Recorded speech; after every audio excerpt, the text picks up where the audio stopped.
শুরু করো। নমস্কার, আমার নাম সুষমা রুইদাস। নমস্কার, আমার নাম অরিজি রুইদাস। আমরা একটি কবিতা পাঠ করে শোনাবো। কবিতার নাম। কি নাম ছেলে? কবির নাম কাশীনাথ সাহা। কি নাম ছেলে? পরাণ দুলে। কোথায় বাড়ি? বেন পাহাড়ি। কি আছে সেথা? দারিদ্রতা। আর কিছু নাই? খিদের বানায় পড়াশোনা? কেউ করি না। স্কুল আছে? নয়তো কাছে কত দূরে? তেপান্তরে। মাস্টার কটা? মোটে একটা। স্কুল চলে? বনে মানে বাবা আছেন? স্বর্গে গেছেন। মা কোথায়? রোগ সজ্জায়। সংসার চলে? ভিক্ষা পেলে থাকিস কোথায়? গাছের তলায়। ঝড় বাদলে? ভিজি জলে। ডাক্তারখানা?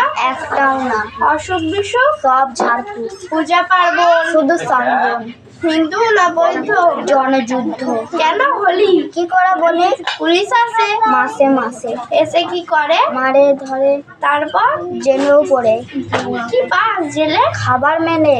এখানে কি খাস? শুধুই উপাস। ভাতের গন্ধ? 6 মাস বন্ধ। বাঁচিস কিসে? সন্ত্রাসে। আচ্ছা চলি, আসবো পরে। এটা বেরোবে কাল পেপারে।